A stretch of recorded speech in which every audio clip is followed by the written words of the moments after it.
Hello, Neil from Diagonal Move here. Welcome back. It's been a little while since I've done a video, and what better way to get back into it than with an introductory war game from Phalanx Games called Iron Blood, Snow and Mud. It is a game that is very introductory level. It is a game that details the invasion of the Soviet Union from 1941 through to 1944 and really ends when the Soviet player pushes back into the Axis-controlled territories around Poland. The game is quite abstract in many ways. It very much is a beginner level game. That being said, it does still allow enough historical detail to sort of abstractedly model things such as supply difficulties, the steady ramping up of Soviet Union production. So even though it's entry level and it is strategic, it does still, I think, model some of the things you'd find in far longer, far more complex games really quite well. So the game, as I said, strategic level, starts in 1941.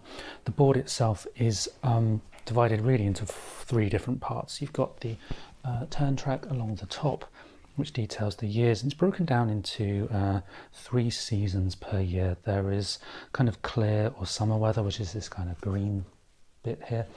Then you have the snow, where this red counter is there, and then you have the mud, which is the brown counters. Appreciate you may not be able to see that super well on the screen. The colours are perhaps not differentiated as much as you might hope, but you know, it is what it is. Trust me, there are 3 separate seasons.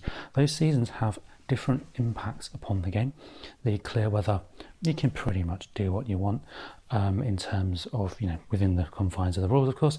The snow, you can't fly your planes. The little aircraft tokens cannot fly.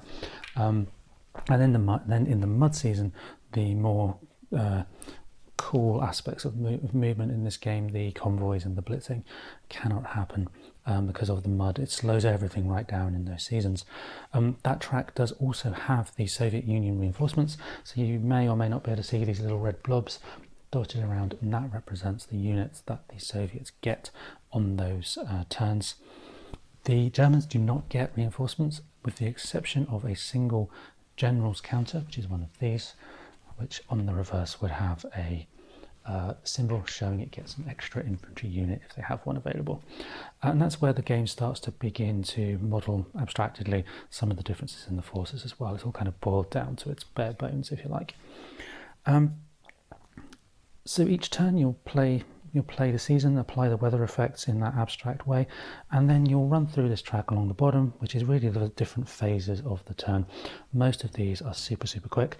You place what are called support units, which are your planes, as I showed you, and also down here for the Soviets, the ships, which add supply if they're a ship, and they block supply or add combat modifiers if they're the aircraft.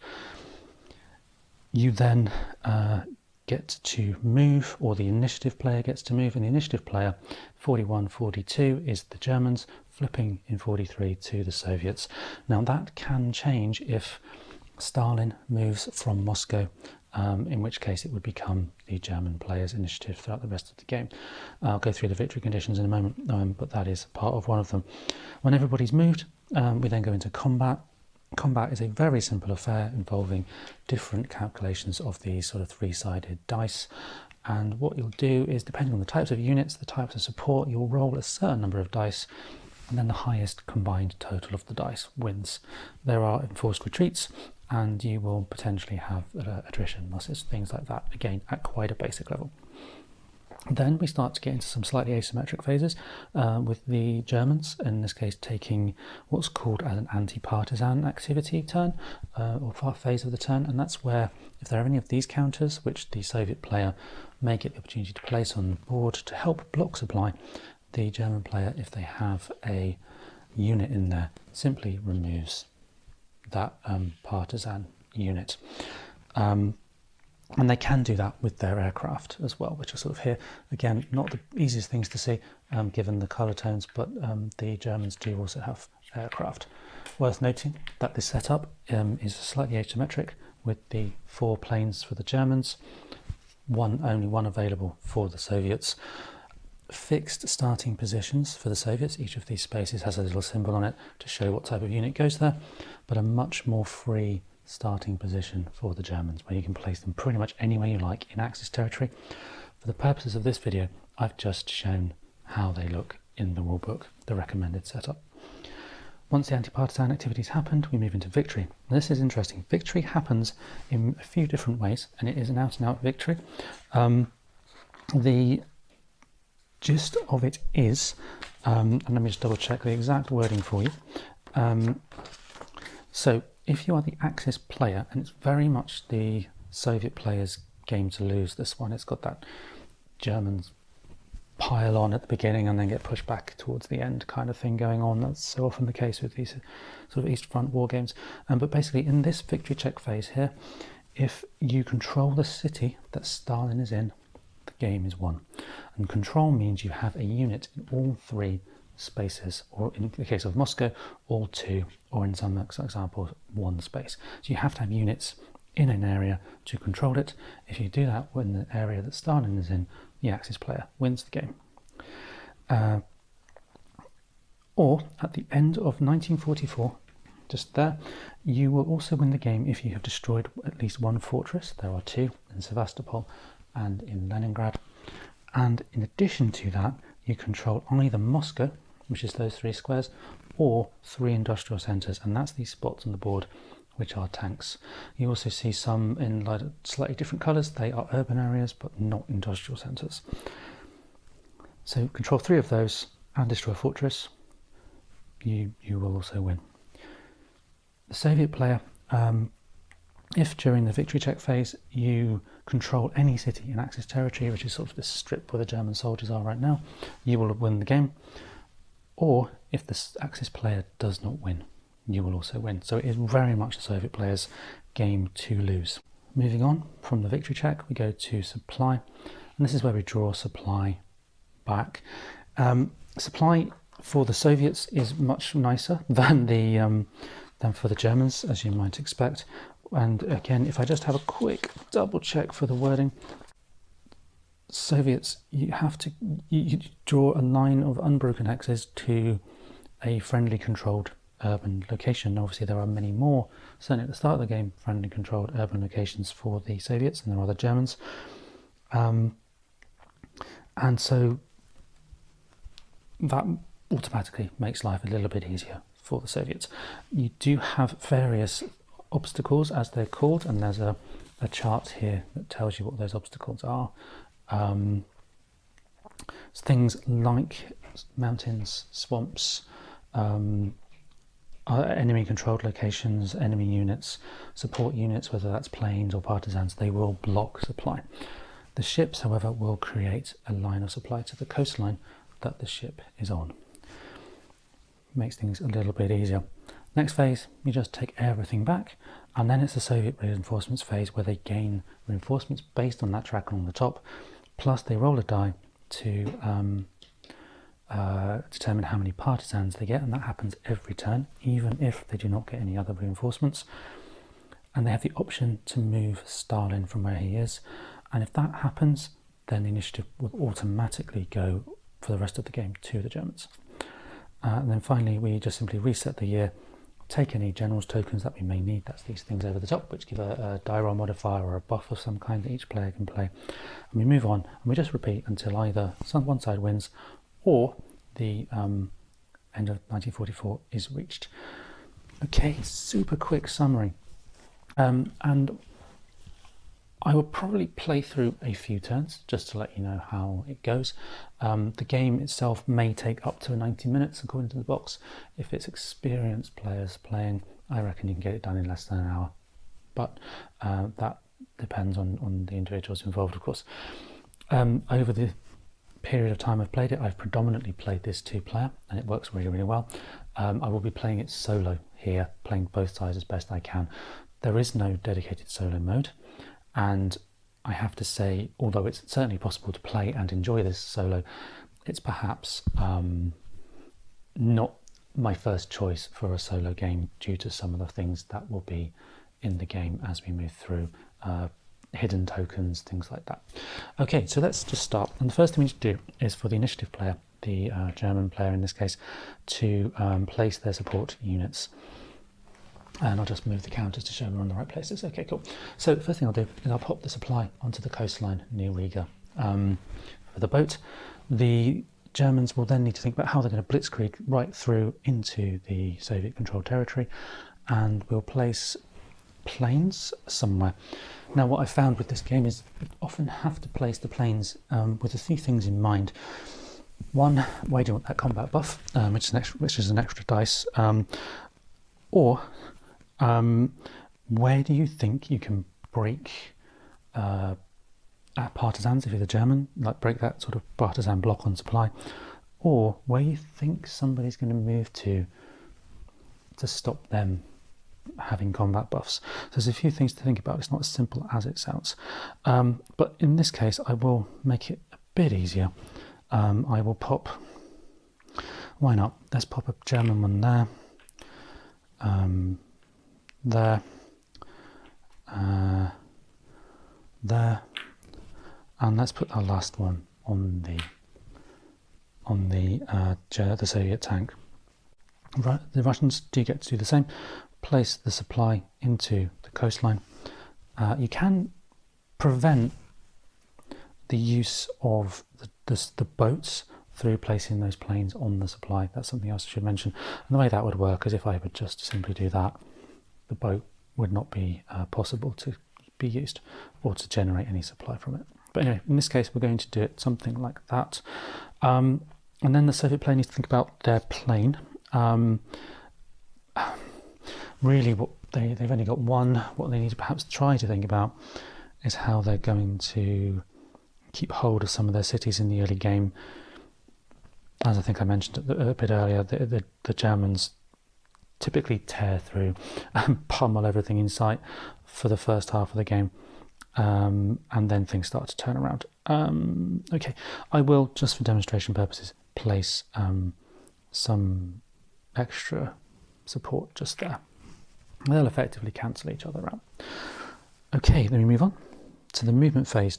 Initiative player first, which is the Germans. Now, one of the cool things about this game is the way movement happens. You have a typical movement, and I'll just do a couple of things without calling it my turn, demonstrate. You can just advance, which is just moving into the next space. Depending on the year, you can convoy, and that means you can run through a series of adjacent spaces to a particular position.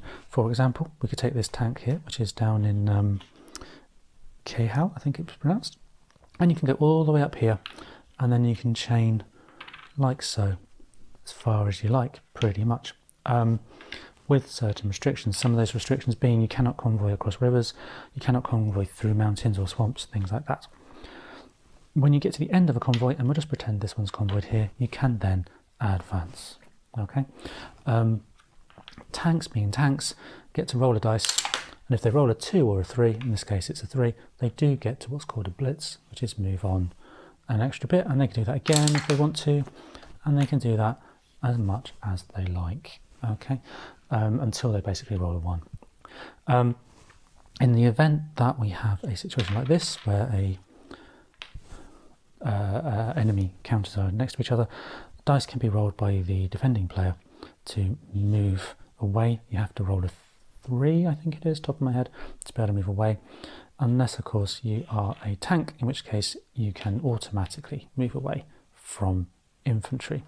But anyway, we're getting ahead of ourselves. We need to think about what we're actually going to do on our turn. And I think what we'll do is we will do that. We can't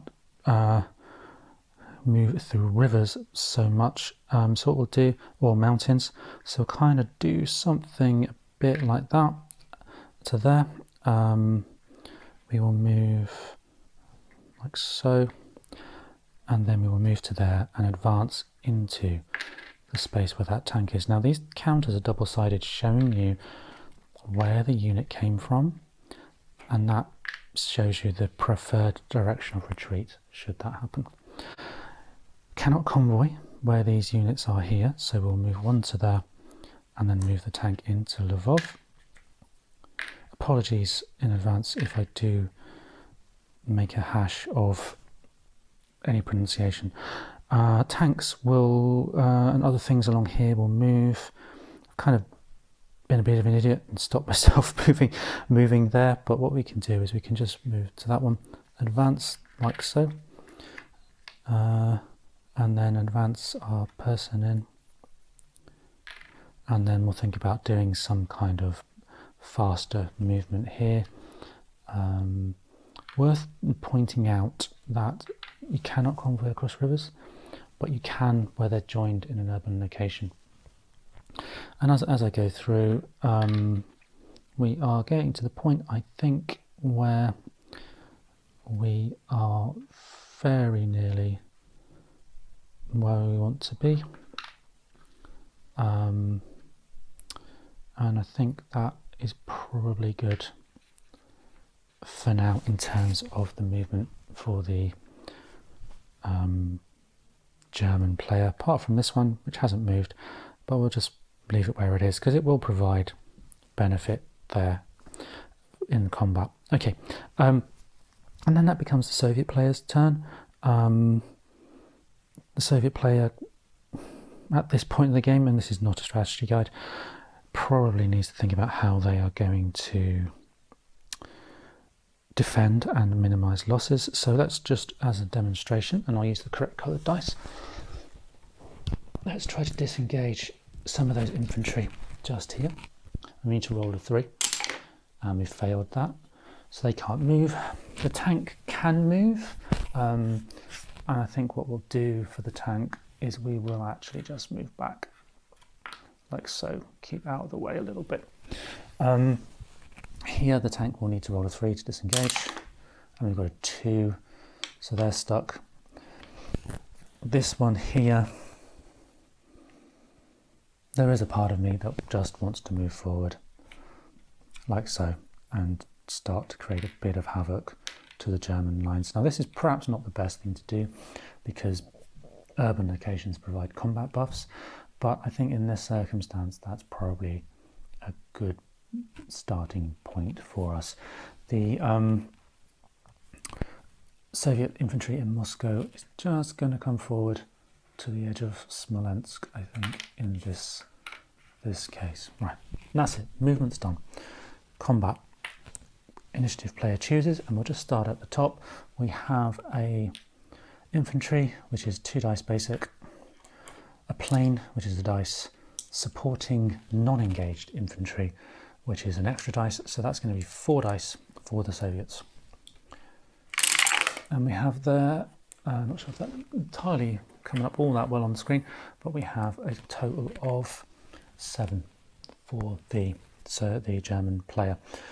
The Soviets will have 2 dice basic because that's an infantry counter, and then they'll have an additional die for the fact that they're in a friendly controlled urban location, so they'll roll 3. And we have 3. Now that's quite a fortuitous roll from a demonstration purposes, because not only have the Soviets lost, they've lost by more than double the total score. And so they are actually eliminated. If it had been a 5 or a 4, that the German player had rolled, the Soviets would lose, but they would be able to retreat if they could. But when you have a double or higher, they are actually eliminated. That's pretty cool. Combat over there. So as you can see, this is a pretty simple game in terms of its combat resolution. Here we'll do the same thing. 2 dice plus 1 for the Germans, the Axis powers, and here we've rolled a 3 on 3 dice. That's not so good. The Soviet player will roll just 2, rolling 3. Now again, another fortuitous roll. Promise I haven't planned this. When there is a tie, the initiative player wins ties. So in this circumstance, the Soviets have lost, and therefore they must retreat back either the way they came or to another friendly controlled place. So they're going to retreat back to there. Let's do tank combat down here. We have 3 for the tank, plus, and this is where it's interesting, support from here and here. Even though this counter has provided support to this combat, because it's not engaged with any enemy units, can also provide support this way as well. So we have 3 basic plus 1 for this counter, 1 for this counter, and actually it's hard to see on the black on the dark kind of greeny grey, but also 1 there as well. So we should have a total of 6 dice, if I've counted that correctly. And we have, what have we got there? We have got 3, 4, 5, 6, 7, 8. Soviets have an infantry counter in their own controlled city, meaning they roll 3 dice. Okay, and that is just 3. So that is an automatic elimination because they've rolled less than half of the German players' total. But even if that had not been the case, they can't really retreat anywhere. They can't retreat into Axis territory. They can't retreat into an area where there is a enemy unit, and therefore they would have been eliminated anyway. So that is another Soviet counter lost. 2 combats remaining. Another combat here. Now I want to do this one before the tank combat, because although we've got an infantry unit there, as I mentioned, it's in the same hex as an enemy infantry unit, therefore it cannot provide support to that tank combat there. So we'll do that one first, and it's 2 versus 2, but we do get the +1 there for the infantry. So that will be 3 total versus 2 total for the Soviets. Had they stayed in the city, who knows what would have happened. And wow, we have got 5 versus 4. So the Soviets have 1. The Germans must retreat. They can't retreat downwards because there's a German tank there. They can't go this way because it's enemy controlled, but they can go up. That's their sort of priority list, if you like. And we have the tank combat, which is here. So it's 3 for the tank, 4, and then again they can support. So in a way, it's no great loss. So that's 5 total for the Germans.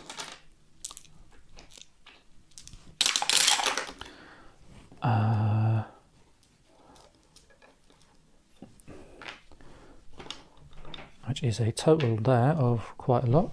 I've actually rolled 1 too many. Let me do that again. It should have been 5, not 6.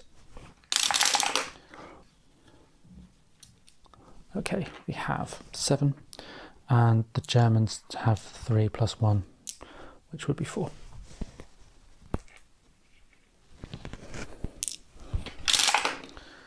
And they've rolled a total of 5, meaning that German tank is, well, it's not destroyed, but it can't cross the river there or there. Can't really go eastwards, westwards, so it would have to come down this way into Dnipropetrovsk.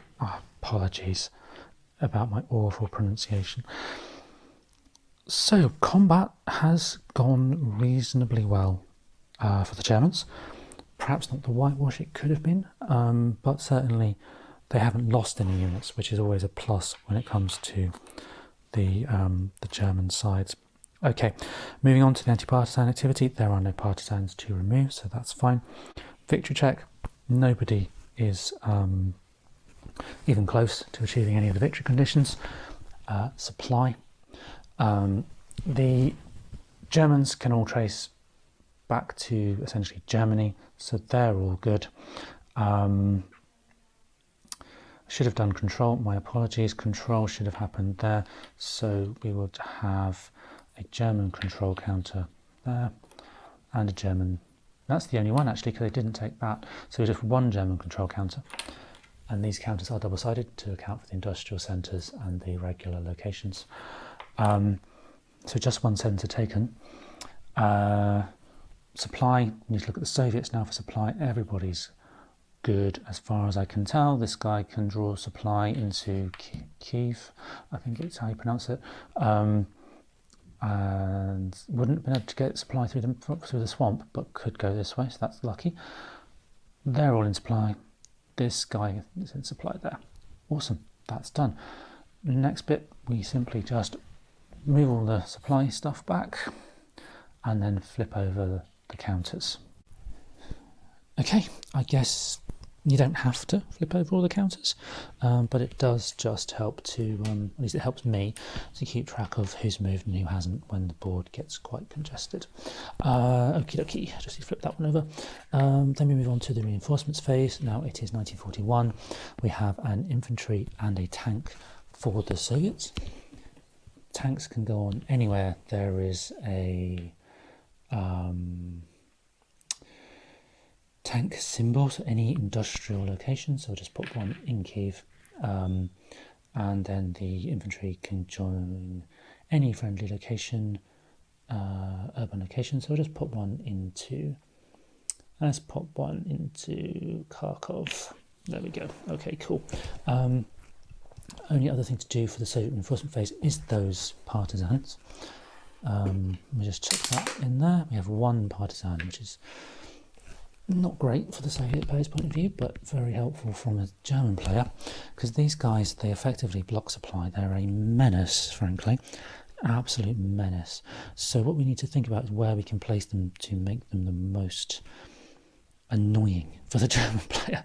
And in this circumstance, I think we're probably worth us thinking ahead a little bit, because there's no real useful spaces to do this. And we'll just put one there. That's a bit annoying. They do block other things. They're referred to as, they're considered support units, and they kind of, what's the word? They block supply, they do sort of other things, and they can go into any hex, which is a really cool thing. So they can go into German-controlled hexes in Soviet territory, so long as there's no German units there, which they're just a nightmare. And if you're going to lose any units through supply attrition, it's often a result of those units. But anyway, that is that done. We do not necessarily want to move Stalin right now. We could do, but there's no point. So we just move on to the next turn. Soviet player grabs the general counter, which is this one, allows us to place another infantry unit somewhere. So I'll just put that off to one side for later use later on in the game. Okay, we move on to the movement, the support phase, if you like. Now this is a snow season, and because of that we can't use our planes, so the only thing we need to worry about here is where to put the boats, and the boats will just go like so. Nice and simple for both sides. Movement. The Germans really do need to consider what they're going to do now, because they need to take places, obviously, but they also need to not leave themselves too exposed. It's that old conundrum of, you can rapidly get to Moscow. I mean, in one turn you can get to Moscow, no problem. Next turn you're probably going to lose 3/4 of your units if you do that, because of the supply problems.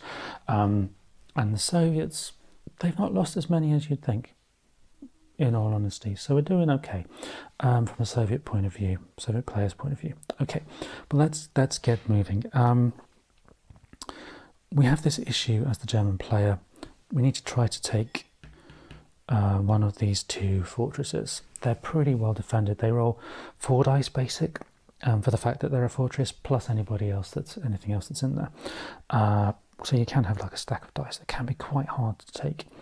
So we want to try to, basically, really got to either push from Moscow really, really quickly, or plan to take either Leningrad or Sevastopol really quickly.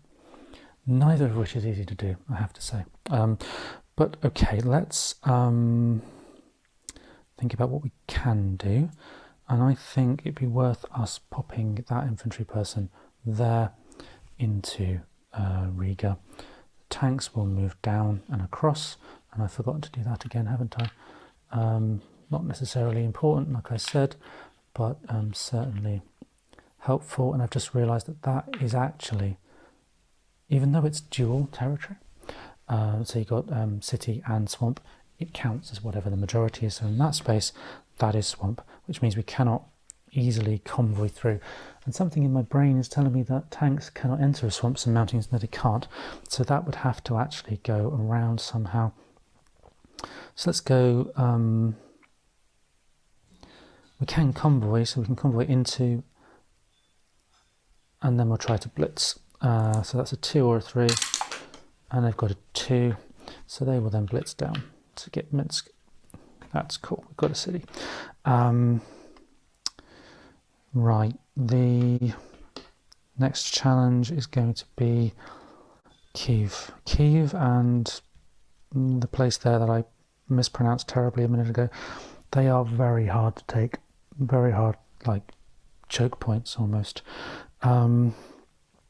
In the context of this game at least, but we need to stop this guy causing any problems, so move there, and then we will push our tank forward by 1. We will move down for the infantry.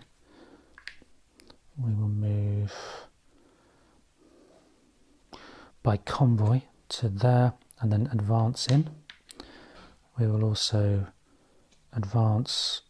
If I try and take Kharkov, I can go across the river, but retreating will be a problem. Let's do tank movement into there, and then we'll do convoy there.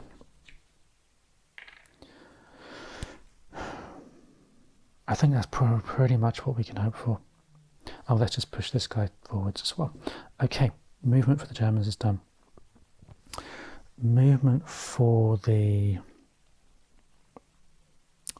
Soviets. Let's try and disengage here. Via 3, which we don't have. Now, what I was hoping to do there was actually disengage into this space to cause problems, but I couldn't do it, so it doesn't matter. Disengage the tank, and that's 1. Disengage there. That's a 1. Okay, so no disengagement. The Soviets then need to think about what they're doing in terms of the next turn almost. Let's drop this dude down here because he can provide, or they can provide support to this tank. The same thing here. Maybe not this turn, there's no need for it this turn, but they can certainly provide support from Smolensk to Kyiv when that combat eventually happens in a later turn probably. Movement wise, the Soviets are good. Combat, German player needs to decide what to do here. Maybe let's start with something simple. 2 dice, 3 dice for the Germans, a bear 2 for the Soviets in this swampy area. No real modifiers or anything for terrain other than the basics for urban areas really. And we've got a total of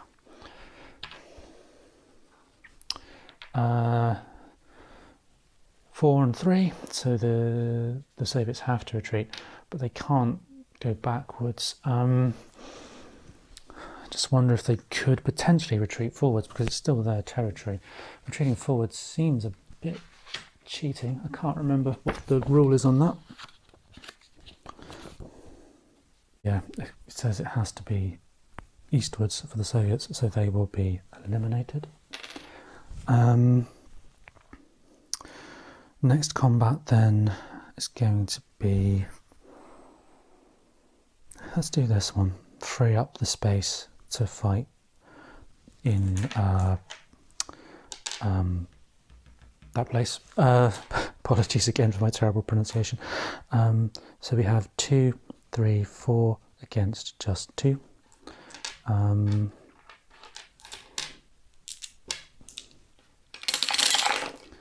And here we have 3 for the Soviets, and I think a whole bunch there, so 3, 4, 5 for the Germans or the Axis player, meaning they are also eliminated. Okay, we're doing a bit better here as the Germans.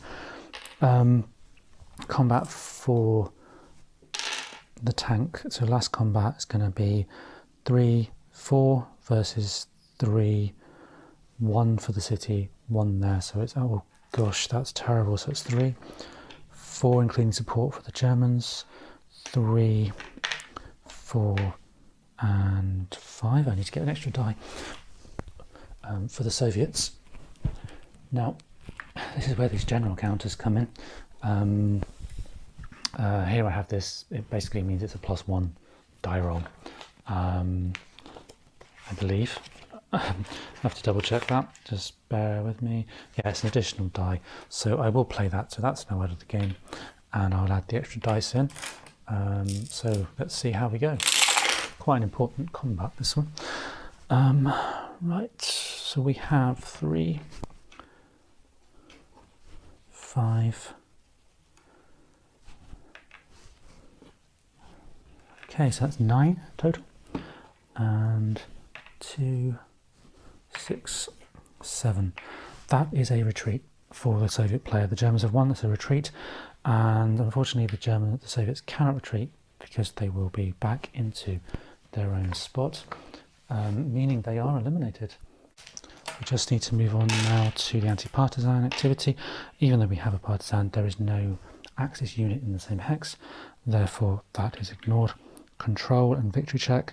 There's no control, well, control change has happened in a few places, but there's no victory for anyone. So we'll just pop the relevant counters into the relevant spots to show the change of control to Axis. No one's won, like I said. Supply, everyone's good for supply at this point at least, and so everything comes back. I'll do that off camera, but let's just jump on to the next phase, which is the reinforcements phase. Now this is an important point. The Soviets in this phase do not get any reinforcements. They have no regular reinforcements, but they do still get to roll for their partisans. And we're going to roll again, and that is a 1, which is again pretty poor. But what we can do now is we can start to make life a little bit difficult for the Axis player by placing these guys somewhere that might break supply, and really just mean what it means is that the German player will either have to use their aircraft to clear those partisans during the anti-partisan phase, or they have to keep units back in order to do that. And there are very, very few units that the Germans have. They don't get any reinforcements at all. So to keep people back is actually quite a difficult thing to do. And even though there is a there is a beginner, even more beginner-friendly rule where you can actually place a certain an extra unit at the back there. Once one's been eliminated, you can place an extra infantry unit at the back there in order to mop up those partisans, because it gets quite difficult as a German player. Anyway, the Soviets are actually going to pop it there, meaning effectively this is a blocked supply line back to Germany. So they can draw supply this way, but they cannot go through there, and they can't go through the mountains either. It makes life that little bit more annoying for the German player. Okay, end of the turn. We move on, grab the German counter. We have a reroll, and then we will move on to the mud season of the next turn. Now, mud season differs because you can fly the planes, but you cannot do some of that nifty movement, like the convoys and the blitzers and stuff like that. You disengage, that's still possible, and you can also advance as normal, but those chains of convoy cannot happen, and neither can the tanks rolling on with the blitz. Okay, so we are approximately 40 minutes into this video. I think I have shown enough of this game for most people to get a sense of whether or not it's the sort of thing they would enjoy. I've covered the vast majority of the rules.